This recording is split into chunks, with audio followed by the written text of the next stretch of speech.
Hello everyone. What is IVF4XC? Before explaining what is IVF4XC, I'll explain how normally a pregnancy happens. In a natural cycle, every month a cluster of eggs gets recruited to grow, and out of which one egg will grow, develop, mature and ovulate, while the remaining eggs gets perished. At the time of ovulation, if good quality sperms are available around eggs through sexual contact, this sperm will join the egg and forms an early form of baby called as embryo, and this embryo travels through the uterine tubes, and if the quality of the embryo is good and the uterus is ready to receive or implant embryo, implantation occurs, and that's how the pregnancy result becomes positive. Since so many factors like quality of eggs, availability of good quality sperms around ovulation, their transportation through tube, quality of embryo, situation of the uterus affects the pregnancy chance. Even in a normal couple, chance of achieving pregnancy is only maximum 20 to 25% in a cycle or a month. IVF is usually suggested in a couples with poor or absent sperms, poor number or quality of eggs, when the basic treatments like including IUI fails, especially when there is long period of infertility or advanced stage, or when the uterine tubes are blocked, or when the couple has some underlying genetic conditions. Now, what happens in IVF4XC? On day 2 or day 3 of the cycle, we give injections for these cluster of eggs to grow rather than just focusing on one egg.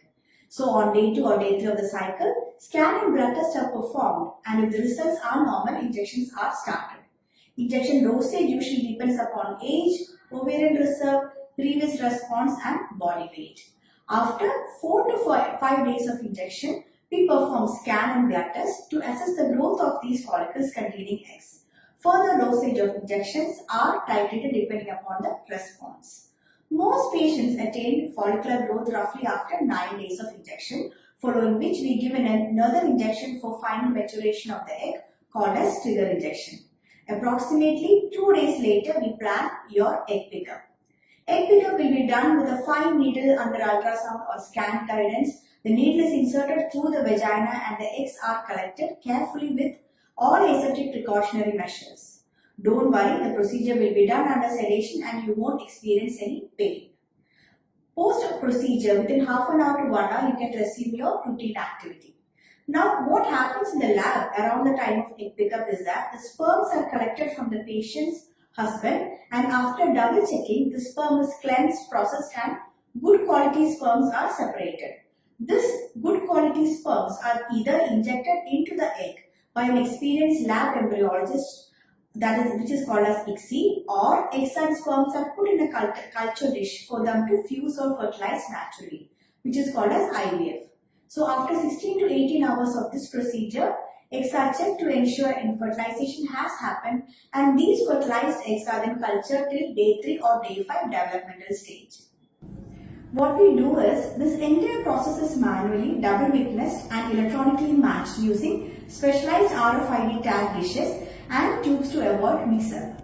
Number of eggs retrieved, quality and number of embryos attained, all will be conveyed to you right away. Key factors which determine the success of IVF is identifying and correcting the basic underlying cause of infertility, quality of injections, culture media used and the instruments used. Hence, choosing a very good center is important. Similarly, well-experienced and qualified doctor and embryologist and well-equipped lab has paramount importance to ensure high success rate. Now, next comes the last step of IVF process, which is embryo transfer. Either embryo transfer is done 4 days after egg pickup with some additional tablets and injections, or preferably and mostly embryo transfer is performed after a minimum gap of 15 days to 1 month so that body hormones return back to normal, thus ensuring a better pregnancy chance.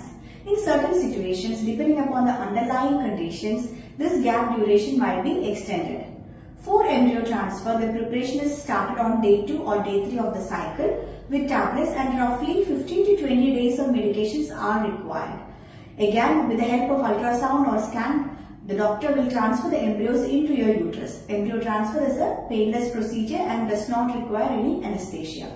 You will be discussed in detail regarding the number of embryos transferred, medications to be continued and the necessary post-procedure care. After 10 to 12 days of embryo transfer, the pregnancy test is done to confirm the growth of the embryo.